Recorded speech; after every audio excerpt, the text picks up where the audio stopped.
Hello and welcome back to Byju's the learning app. This is Shivani Joshi. अब तक हमने जो क्वेश्चंस किए उसमें क्या था, मैग्नेटिक फील्ड पूरे रीजन में कांस्टेंट थी और हमें इंड्यूस्ड ईएमएफ निकालना था जो हम v cross b dot L से इजीली या फिर bvl से इजीली कैलकुलेट कर पाते थे। बट आज की डीपीपी में हम वैसे क्वेश्चंस करेंगे जहां पर मैग्नेटिक फील्ड वेरी कर रही है, मतलब वो पूरे उस एलिमेंट में सेम नहीं वेरी कर रही है, हर पॉइंट पर अलग अलग है। मतलब इंड्यूस्ड ईएमएफ के लिए हम डायरेक्ट फॉर्मूला नहीं लिख पाएंगे, हमें इसको इंटीग्रेट करना पड़ेगा। तो हम यही सीखेंगे आज के क्वेश्चंस की हेल्प से कि इस सिचुएशन में हम कैसे मैग्नेटिक फील्ड निकालते हैं। उसके बाद हम कुछ ऐसे क्वेश्चंस भी करेंगे जहां पर जो इंड्यूस्ड करंट है उसकी वजह से जो फोर्स आएगा वो भी कंट्रीब्यूट करेगा, और फिर हम उस एलिमेंट का एक्सेलरेशन और उसकी फ्यूचर जर्नी पर डिस्कस करेंगे। तो चलिए शुरू करते हैं आज का सेशन। हमें एक इनफाइनाइट लॉन्ग वायर गिवन है जिसमें एक करंट आई है और एक रॉड पी क्यू को कुछ इस तरीके से हॉरिजॉन्टली रख दिया है जो कि वेलोसिटी v से मूव कर रही है। अब हमें पूछा है कि बताओ ईएमएफ इंड्यूस्ड इस रॉड में क्या होगा। अब आप देखो, अगर हम v क्रॉस b करें, यानी कि जो लेंथ होगी रोड की, जहां इफेक्टिव लेंथ जहां पर इंड्यूस्ड ईएमएफ आना होगा वो किस डायरेक्शन में होगी, ये वाली होगी। मतलब और b किस डायरेक्शन में होगा, इस इनफाइनाइट वायर की वजह से अंदर की तरफ। ठीक है, यानी कि b v l है तो तीनों परपेंडिकुलर। मतलब अगर हम ईएमएफ निकालेंगे तो वो क्या आएगा, b v l। लेकिन अब आप ये देखो, जो ये b है इस इनफाइनाइट वायर की वजह से, वो हम कैसे लिखते थे, mu naught I upon 2 pi D. D क्या होता था, डिस्टेंस फ्रॉम द वायर, ये perpendicular distance from the wire. जैसे जैसे हम वायर से दूर जाएंगे ये मैग्नेटिक फील्ड कम होती जाएगी। मतलब यहां पर मैग्नेटिक फील्ड की इंटेंसिटी थोड़ी ज्यादा है और अगर हम वायर से दूर जाते हैं तो मैग्नेटिक फील्ड की इंटेंसिटी थोड़ी कम है। मतलब क्या हुआ, इस रॉड के हर पॉइंट पर मैग्नेटिक फील्ड अलग अलग है। मतलब हम ये फॉर्मूला डायरेक्टली पूरी रॉड पूरी लेंथ एल के लिए नहीं लगा सकते, हमें डिफरेंट डिफरेंट छोटे छोटे इंटरवल्स के लिए निकाल के फिर उनको हमें इंटीग्रेट करना पड़ेगा। देखो, अगर हम x डिस्टेंस पर जाकर हम dx थिकनेस का कोई एलिमेंट लें, जैसे हम x डिस्टेंस पर गए और यहां हमने एक dx थिकनेस की एक रॉड ली। अब आप dx थिकनेस में बहुत ही बिल्कुल छोटी थिकनेस है, मतलब इसमें हम मान सकते हैं कि इस छोटे से रीजन में मैग्नेटिक फील्ड इस वायर की कांस्टेंट होगी। और वो क्या होगी वायर की मैग्नेटिक फील्ड, यहाँ हम लिख सकते हैं जो db होगा वो हो जाएगा म्यू नॉट आई। db नहीं, एक्चुअली ये b ही होगा। जो b है x डिस्टेंस पे एट x, वो क्या होगा mu naught I upon 2 pi x। ये क्लियर हुआ आपको। अब आप देखो, इस छोटी सी थिकनेस में जो ईएमएफ आएगा वो कितना होगा, इस डीएक्स थिकनेस में जो ईएमएफ अगर हम लिखें, लेट्स से इसको हम डी बोलते हैं, तो क्या हो जाएगा B V into d x thickness. L लिखते थे ना हम, बी वी एल। एल क्या थी, जिस जो लेंथ है, इफेक्टिव लेंथ जिसके बीच में ईएमएफ आना है, तो हम केवल डीएक्स थिकनेस की बात कर रहे हैं, तो इसलिए हम क्या लिख देंगे, डी हमारा हो जाएगा बी वी इंटू dx। तो यहाँ b हमारा क्या है, mu naught I upon 2 pi x। अब देखो ये एलिमेंट भी तो सेम वेलोसिटी v से ही ऊपर मूव कर रहा है ना, मतलब मोशनल ईएमएफ के लिए इसकी वेलोसिटी क्या है, v इंटू dx, और ये हमारा d आ जाएगा। अब हम क्या करेंगे, अब हमें इस पूरी रॉड का निकालना है, तो सबका पोटेंशियल डिफरेंस कुछ इसी तरीके से आएगा हॉरिजॉन्टली। अब ये सब सीरीज में है और आप अगर देखो तो बैटरी का डायरेक्शन भी सब एलिमेंट्स के लिए सेम होगा। मतलब अगर हम टोटल ही नेट निकालना चाहें तो हम क्या करें, इन सब छोटे छोटे डी डी डी को हम ऐड कर सकते हैं, क्योंकि सबकी बैटरी क्या है, सेम ही तरीके से बनेगी। मतलब इस तरफ पॉजिटिव, इस तरफ नेगेटिव, इस तरफ पॉजिटिव, इस तरफ नेगेटिव, इस तरीके से इसकी जो है बैटरीज बनेगी। तो अगर हम टोटल निकालना चाहें तो क्या करें, हम सबका ईएमएफ ऐड कर देंगे। ठीक है, तो यानी अब हम यहां से क्या करेंगे, इंटीग्रेट कर लेंगे इजीली, तो हमारा ई नेट आ जाएगा। इंटीग्रेट कहां से कहां तक करेंगे, ए टू बी, फ्रॉम यहां से यहां तक, क्योंकि यहां से यहां तक की तो बैटरीज होंगी, इसके इधर उधर तो बैटरीज नहीं है ना, तो हम ए से बी तक इसको इंटीग्रेट कर देंगे। तो चलिए कैलकुलेशन एक बार आपको जो हमारा प्रोसेस है, जिस तरीके से हम निकालने वाले हैं, पूरा क्लियर हो गया। अब तो बस हमें क्या वैल्यूज लिखनी है और कैलकुलेट करना है। तो चलो हम कैलकुलेशन देख लेते हैं कि क्या और कैसे हम इसको सॉल्व करेंगे। यह हमें क्लियर हुआ कि जो एक x डिस्टेंस पर जो मैग्नेटिक फील्ड होगी वो mu naught I upon 2 pi x होगी, और अगर हम थिकनेस dx की बात करें तो वहां जो इंड्यूस्ड ईएमएफ आएगा de, वो क्या हो जाएगा bv इंटू dl और dx। अगर हम देखें, हम इसको इंटीग्रेट करते हैं a टू b तक, तो हम क्या कर लिख सकते हैं, यहाँ पर d हो जाएगा हमारा mu naught I upon 2 pi x, v dx as it is. अब mu naught I v upon 2 pi तो क्या है, कांस्टेंट है, तो इंटीग्रेशन से बाहर आ जाएगा। तो यहाँ पर हम किसका इंटीग्रेट करेंगे, केवल a to b dx upon x। और आपको पता है इंटीग्रेशन dx अपॉन x क्या होता है, ln x। ln x from a to b क्या हो जाएगा, ln b by a, ln b minus ln a, ये क्या हो जाता है, ln b बाई a। वही यहाँ लिखा है। क्लियर हुआ आपको ये वाला स्टेप, वेरी गुड। तो अब हम क्या करें, अब हमें सिर्फ वैल्यू सब्स्टिट्यूट करनी है। म्यू नॉट की वैल्यू हमें गिवन है, आई हमें पता है, वी हमें पता है, 2 पाई हमें पता है, और बी क्या होगा, एंड पॉइंट ये 2 मीटर, ए हमारा 1 मीटर। तो अगर हम इस कैलकुलेशन को सॉल्व करते हैं तो हमारा आंसर क्या आ जाएगा, 10 to the power minus 6 ln 2। तो कौन सा ऑप्शन सही है, option A will be the correct option. इसमें हमारे पास एक रॉड है OA जो वर्टिकली कुछ इस तरीके से यहाँ रखी है। अब ये रॉड वेलोसिटी v से हॉरिजॉन्टल डायरेक्शन में मूव करती है। हमारे पास एक मैग्नेटिक फील्ड इस रीजन में प्रेजेंट है जो y के साथ वेरी करती है। y पर कैसे डिपेंड करती है, ये प्रोपोर्शनल टू y स्क्वायर। मतलब जैसे जैसे हम ऊपर जाएंगे मैग्नेटिक फील्ड इंक्रीज होती जाएगी, यानी कि इस रॉड के हर पॉइंट पर मैग्नेटिक फील्ड डिफरेंट होगी। तो सेम कहानी है जो लास्ट क्वेश्चन की थी, हमें सबसे पहले d निकालना पड़ेगा। लेट्स से हम y डिस्टेंस पर जाकर एक dy थिकनेस का रॉड हम लेते हैं, तो हम देखेंगे इस छोटे से थिकनेस जो है रॉड की, उसमें ईएमएफ कितना है। लेट्स से DE है। अब आप देखो BVL है तो तीनों परपेंडिकुलर ना, यानी कि क्या जाएगा BVL। L क्या थी हमारी थिकनेस, हम कौन से थिकनेस में ईएमएफ निकालना चाह रहे हैं, DY थिकनेस में, तो यहां हमारा आ जाएगा DY। B की वैल्यू हमें क्वेश्चन में गिवन है, जो कि ये वेरिएबल है, V क्या है, कांस्टेंट है, V नॉट है, और DY और बी केवल किसमें, वाई पे डिपेंड करता है। मतलब हम इसको अब क्या वाई के रिस्पेक्ट में इंटीग्रेट कर देंगे तो हमारा क्या आ जाएगा, कंप्लीट इनेट ईएमएफ आ जाएगा। कहां से कहां तक इंटीग्रेट करेंगे चलिए बताइए, जहां से जहां तक हमें ईएमएफ निकालना है, मतलब इस रॉड में ही तो आ रहा है ईएमएफ, मतलब O टू A, O तो ओरिजिन पे है लेट्स से 0, A के कोऑर्डिनेट हम क्या लिख सकते हैं, अगर लेंथ इस रॉड की L है तो ये क्या आ जाएगा, ये किस A का वाई कोऑर्डिनेट L, मतलब 0 टू L तक हमें इसे इंटीग्रेट करना है। तो चलो प्रोसेस हमें पता चल गया। चलिए कैलकुलेशन देख लेते हैं हम फटाफट से कि कैलकुलेशन हम किस तरीके से करेंगे। हमें पता है B कितना गिवन है, B into 1 plus Y square upon L square, V naught as it is आ जाएगा, D Y as it is आ जाएगा। अब आप देखो हम इसको इंटीग्रेट करेंगे 0 टू L तक, तो बी नॉट वी नॉट ये तो कांस्टेंट है तो ये बाहर आ जाएंगे, एक्चुअली यहाँ पर ये बी नॉट होगा क्योंकि बी की वैल्यू क्या है, B naught into 1 plus Y square upon L square, और वही हमने पुट की है यहाँ पर। तो ये जो बी नॉट वी नॉट है वो तो कांस्टेंट है। अब हम अगर इस चीज को इंटीग्रेट करें तो क्या हो जाएगा, 1 का integration Y square upon L square, Y cube upon 3L square. तो बस अगर अब हम इसको सॉल्व करते हैं तो हमारा ईएमएफ आ जाएगा 4/3 V naught into L। Clear हुआ आपको प्रोसेस। बस हर क्वेश्चन में अगर वेरिएबल फील्ड हो तो हमें इसी तरीके से करना है, हमें बस डी एलिमेंट, एक छोटा सा एलिमेंट मानना है, उसकी ईएमएफ डी लिखनी है और उस पूरे को इंटीग्रेट कर देना है। ठीक है, तो करेक्ट ऑप्शन कौन सा हो जाएगा हमारा, ऑप्शन सी।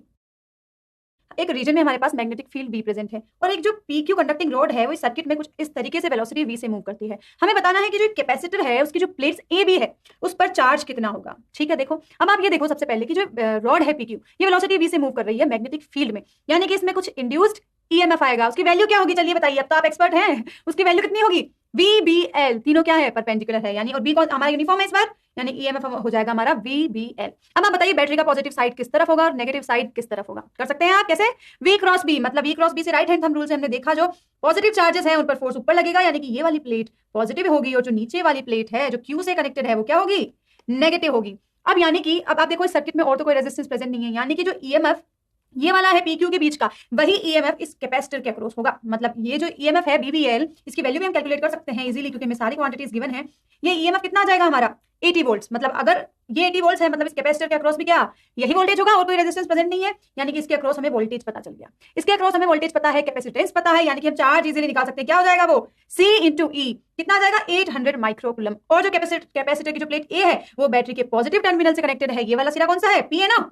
यानी कि अगर हम देखें आपके लिए मैं वापस अच्छे से डायग्राम बना देती हूँ, ये कैपेसिटर हमारा हो जाएगा, यहाँ पर हमारी इंड्यूस ईएमएफ जो है बैटरी ई आएगी और ये कुछ इस तरीके से, ये है P ये है Q, यानी कि इसके अक्रॉस भी क्या वोल्टेज यही होगा और ये जो ए प्लेट है वो पॉजिटिव टर्मिनल से कनेक्टेड है, यानी कि प्लस 800 माइक्रोकूलम ए पर चार्ज होगा और माइनस 800 माइक्रोकूलम बी पर चार्ज होगा। क्लियर, तो कौन सा ऑप्शन हमारा करेक्ट हो जाएगा भाई, हाँ बिल्कुल यही होगा, क्यू ए पर चार्ज 800 माइक्रोकूलम होगा और क्यू बी पर माइनस 800 माइक्रोकूलम होगा, तो हमारा करेक्ट ऑप्शन हो जाएगा ऑप्शन ए।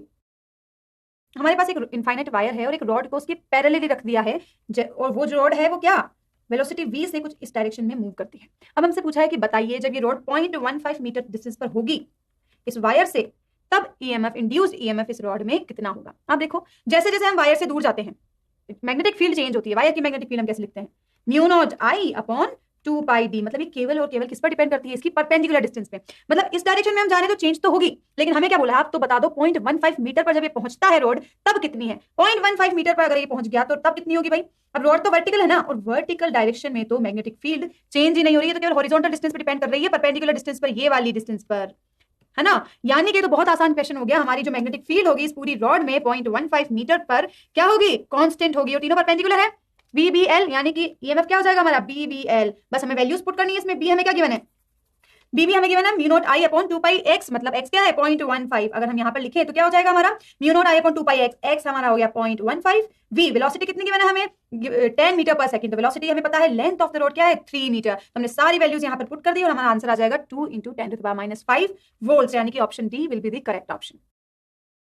हमारे पास एक कंडक्टिंग रॉड है जो इस मैग्नेटिक फील्ड में कुछ v वेलोसिटी से मूव करती है, बट ये जो मैग्नेटिक फील्ड है ये है v = 2r और r क्या है इस हॉरिजॉन्टल x एक्सिस से ये वाली डिस्टेंस है r।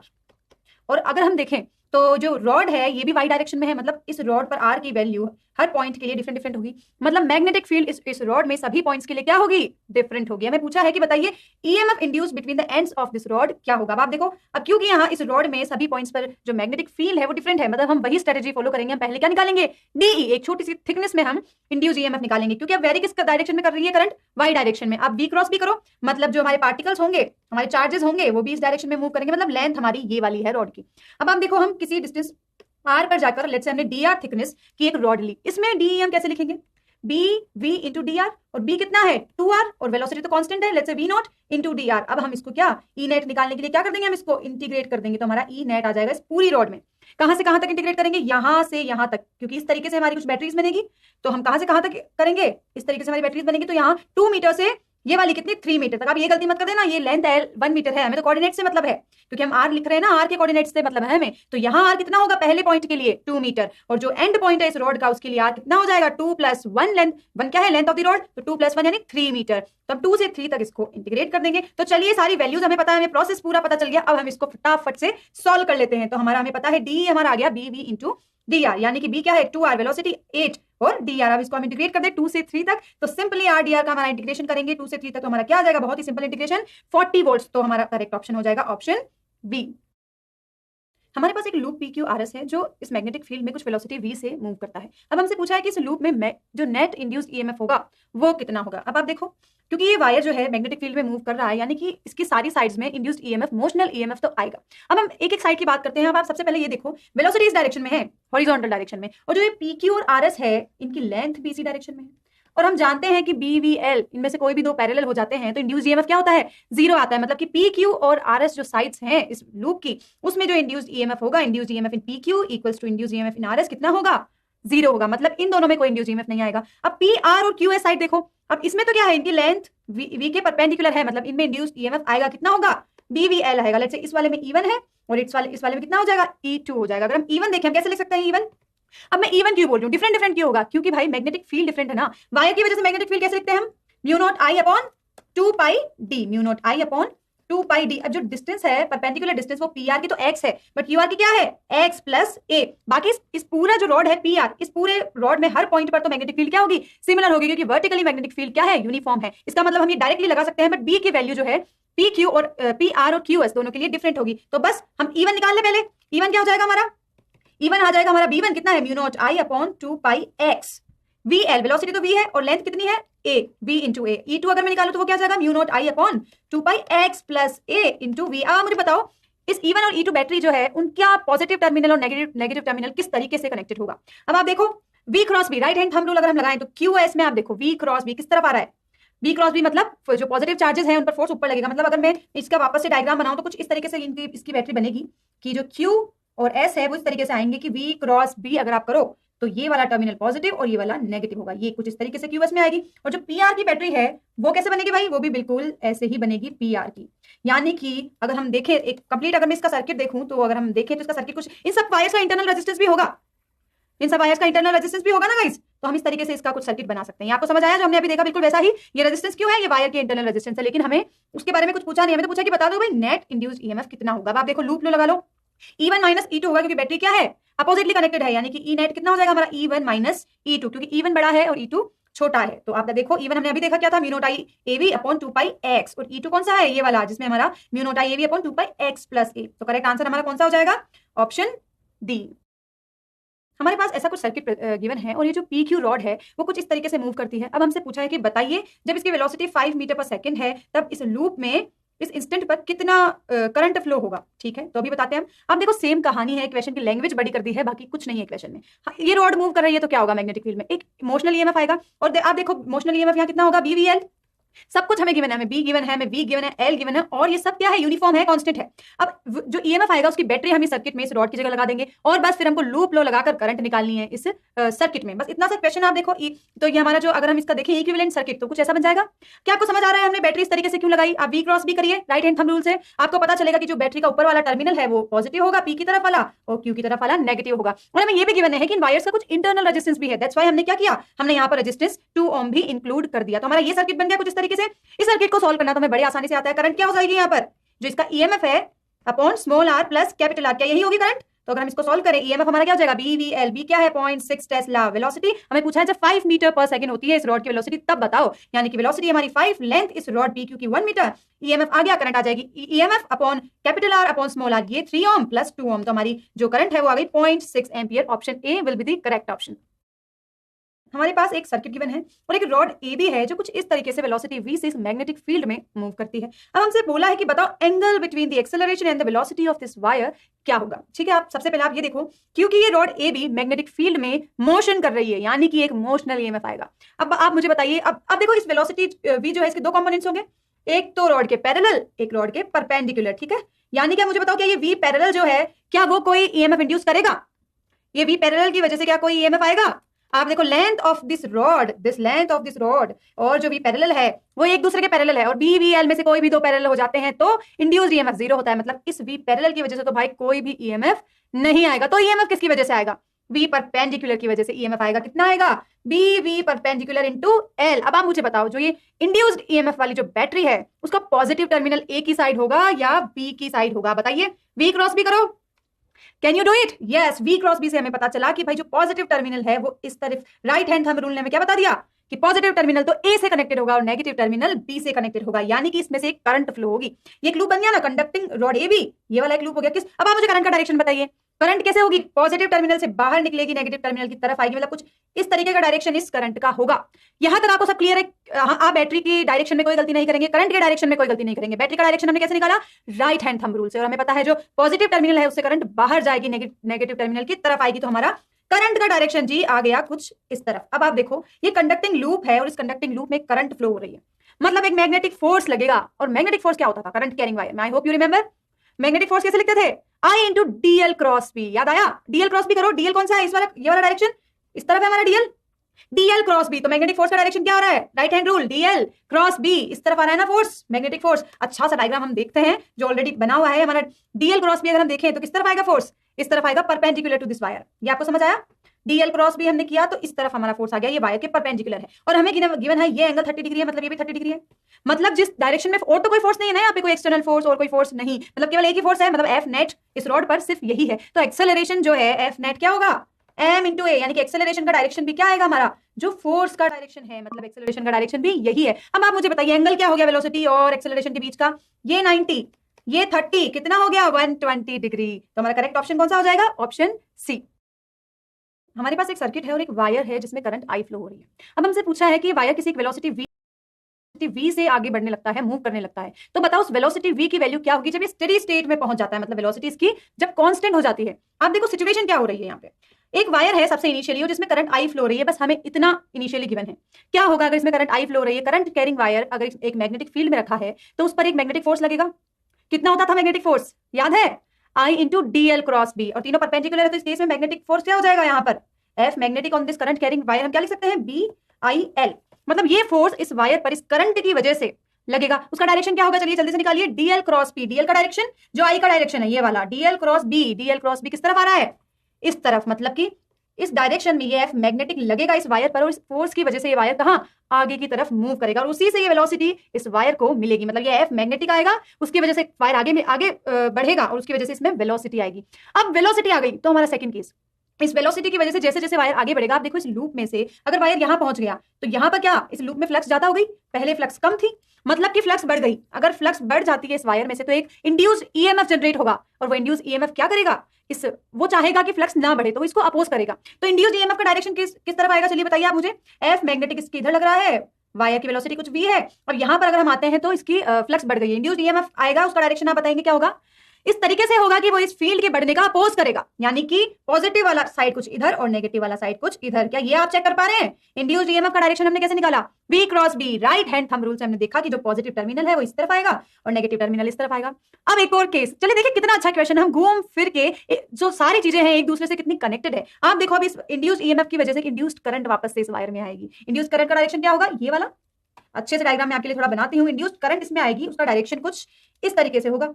ये हमारी क्या है? इंड्यूस्ड करंट है, वो इसको अपोज करेगी क्योंकि इसकी वजह से, इस करंट की वजह से तो वायर आगे बढ़ रहा है और उसकी वजह से फ्लक्स चेंज हुआ, मतलब ये इंड्यूस्ड करंट उसी का अपोज करेगी जिसने इसे प्रोड्यूस किया है। इस करंट ने प्रोड्यूस किया है फ्लक्स में चेंज, तो ये इंड्यूस्ड करंट इस करंट का अपोज करेगी। अगर हम केवल जो ईएमएफ की बात करें तो क्या होगा? हम क्या लिख सकते हैं? अगर हम सर्किट बनाए वापस से आपके लिए, अगर मैं सर्किट बनाऊं तो कुछ ये सिचुएशन है एट लास्ट कि भाई ये वाला तो 1 वोल्ट है, अब एक इंड्यूस्ड जो करंट है वो इस वायर में आ गई और उसकी वजह से इंड्यूस्ड ईएमएफ जो है लेट्स से बीवीएल, इसकी कुछ वैल्यू है या मैं इसको ई इंड्यूस्ड बोल दूं यहाँ पर, तो ये वाली सिचुएशन कुछ इसकी कुछ समय बाद होगी। अब क्या होगा? ये इंड्यूस्ड ईएमएफ और अगर स्टेडी स्टेट में अगर ये वायर पहुंचेगा तो क्या होगा? ये जो फोर्स है एफ मैग्नेटिक, और जिस वायर पर फोर्स लग रहा था V इस करंट की वजह से, DL क्रॉस B की वजह से, तो वो तो इस तरफ था F मैग्नेटिक, और इंड्यूस्ड करंट की वजह से भी वापस एक मैग्नेटिक फोर्स आएगा, इंड्यूस्ड फोर्स वो इस तरफ आएगा, क्योंकि करंट ऊपर है ना, डीएल क्रॉस भी इस तरफ, एफ इंड्यूस्ड इस तरफ आएगा, और एफ मैग्नेटिक जो इनिशियल करंट थी उसकी वजह से इस तरफ आया। क्या आपको ये पॉइंट क्लियर है? देखिए कितना अच्छा क्वेश्चन है इजी, बट ये आपकी पूरी कॉन्सेप्चुअल जो आपका कॉन्सेप्ट है उसको पकड़ के चलता है कि आपको सारे कॉन्सेप्ट बिल्कुल अच्छे से समझ में आए हैं या नहीं है, और आई एम श्योर आपको बिल्कुल क्लियर हो रहा होगा कि एफ मैग्नेटिक इस तरफ लगेगा और एफ इंड्यूस्ड इस तरफ लगेगा। अब स्टेडी स्टेट कब आएगी? जब ये दोनों इक्वल हो जाएंगे, तो ये वायर फिर कांस्टेंट वेलोसिटी से आगे मूव करने लगेगा। स्टेडी स्टेट में क्या होगा? अगर हम इस लूप को सोल्व करें, आप देखो लूप को सोल्व करते हैं तो स्टेडी स्टेट कंडीशन में क्या होगा? जब ये ई इंड्यूस्ड किसके इक्वल हो जाएगी? 1 वोल्ट के इक्वल हो जाएगी। ई इंड्यूस्ड क्या है? BVL, बी की वैल्यू हमें पता है, वेलोसिटी हमें पता करनी है, और लेंथ हमें पता है 0.5, यानी कि अगर हम कैलकुलेट करें, चले कैलकुलेशन अब सिर्फ कैलकुलेट हमें करना है, तो अगर आपको ये पूरी कहानी जो अगर समझ आ गई है, तो अगर हम कैलकुलेशन देखें तो क्या हो जाएगी? हमारी करंट, ये इनिशियल करंट है, ये आई क्या है? इनिशियली जब ये वायर ने मूव करना शुरू नहीं किया था, ये वाली करंट वो कितनी थी? 1 बाई द रेजिस्टेंस, क्योंकि तब वायर मूव नहीं करा था, वो 0.1 थी। ठीक है, अब कितनी आ गई हमारी ये इंड्यूस्ड? अगर हमने निकाला, ये हमारा इंड्यूस्ड फोर्स आया BIL जो हम देख चुके हैं, वो आया 10⁻³ न्यूटन। अब हमें तो पता चल चुका है कि फाइनली हमें तो कहां पहुंचना है, हमें तो जो इंड्यूस्ड EMF है उसको हमें किसके इक्वेट करना है? 1 वोल्ट के, वही फाइनली किया है। इंड्यूस्ड EMF क्या है? BLV, B 0.02 था, L क्या था हमारा? देखिए L क्या था? L हमारा था 0.5, तो अगर इसको हम सॉल्व करते हैं तो क्या जाता है? 0.5, यानी आ गया 0.01 इंटू V। अगर हम इसको सॉल्व करते हैं 1 के इक्वल, बस हमें यही निकालना, हमें इन सबकी जरूरत भी नहीं थी। देखिए ये जो इस स्लाइड में जो पहले इन्होंने सॉल्व किया है उन सबकी हमें जरूरत भी नहीं है, हमें करंट निकालने की जरूरत नहीं है, हमें मैग्नेटिक फोर्स निकालने की जरूरत नहीं है। हमने तो शुरू से ही पूरी कहानी को पहचान लिया कि हमें तो बस इसको इक्वेट करना है, हम डायरेक्टली इसको इक्वेट करेंगे। हमारा एक लाइन का ये क्वेश्चन है कि 0.01 V इक्वल्स टू 1 वोल्ट, और यहां से हमारी जो वेलोसिटी है वो क्या आ जाएगी? 100 मीटर पर सेकेंड। तो कौन सा ऑप्शन सही हो गया? Option C will be the correct option. ये बोल रहा है कि हमारे पास एक सर्किट है जिसमें वायर पी के ऊपर कुछ फोर्स एफ लगाया जाता है, जिसकी वजह से इसका एक्सेलरेशन आता है। वो एक्सेलरेशन जो हमें गिवन है वो है 5 मीटर पर सेकंड स्क्वायर। हमें पूछा है कि फोर्स कितना लगाया था उसकी वैल्यू हमें बताओ। ठीक है, चलो देखते हैं। आप सबसे पहले आप देखो, अगर इस वायर का कुछ एक्सेलरेशन है, इस पर फोर्स लग रहा है, मतलब इसकी कुछ वेलोसिटी होगी जो कि चेंज हो रही होगी टाइम के साथ, क्योंकि एक्सेलरेशन है ना। तो लेट्स से किसी भी एक टाइम टी पर, एट एनी टाइम टी, मान लो इस जो वायर है इसकी वेलोसिटी v थी। अब आप देखो मैग्नेटिक फील्ड में ये वायर वेलोसिटी v से मूव कर रहा है, तो क्या इस पे एक मोशनल EMF आएगा? बिल्कुल आएगा। मोशनल EMF हम कैसे लिखेंगे? BLV, L into B cross V, तीनों परपेंडिकुलर है तो वो BLV आ जाएगा। B की वैल्यू हमें पता है, लेंथ PQ वायर की हमें पता है 2 मीटर, और वेलोसिटी हमें नहीं पता है, तो हम इसको केवल V के टर्म्स में लिख देंगे। तो अगर हम देखें तो BLV हमारा इंड्यूस्ड EMF जो इस वायर का आएगा वो क्या आ जाएगा? BLV। अब आप मुझे ये बताइए कि पॉजिटिव टर्मिनल किस तरफ होगा और नेगेटिव टर्मिनल किस तरफ होगा? V क्रॉस भी करेंगे। V क्रॉस भी से हमें पता चल गया कि भाई जो पॉजिटिव चार्जेस हैं वो तो P की तरफ जाएंगे, और नेगेटिव चार्जेस जी हमारे Q की तरफ जाएंगे। मतलब हमारी बैटरी किस तरीके से बनेगी? हमारी बैटरी जी कुछ यूं बनेगी, इस तरीके से हमारी बैटरी बनेगी। अब आप देखो ये जो सर्किट है कुछ इस तरीके का हो गया, यहाँ कैपेसिटर C, ये हमारा इंड्यूस्ड EMF आ गया। अब आप देखो क्या ये कैपेसिटेंस पर ही ये सारा का सारा पोटेंशियल जो है ये पूरा पोटेंशियल कैपेसिटर के अक्रॉस ही जाएगा, यानी कि अगर हम कैपेसिटेंस में की प्लेट्स पर चार्ज निकालना चाहें तो वो क्या हम लिख सकते हैं? C इंटू ई इंड्यूस्ड करते हैं हमको, C इंटू ई इंड्यूस्ड, और चार्ज आ गया तो भाई इस लूप में हम करंट भी इजीली निकाल लेंगे। तो आप देखो क्या हम ऐसे लिख सकते हैं, हमारे पास इंड्यूस्ड EMF आ गया BLV, हमने V को हमें नहीं पता तो हमने V की फॉर्म में ही रखा। तो ठीक है, चार्ज कितना हो जाएगा? C इंटू ई, C क्या है? 0.5। हमारा जो इंड्यूस्ड EMF आया कितना आया? 2V, वो हमने यहाँ रख दिया, तो हमारा चार्ज आ गया जी V। चार्ज हमारा वेलोसिटी के इक्वल आ गया।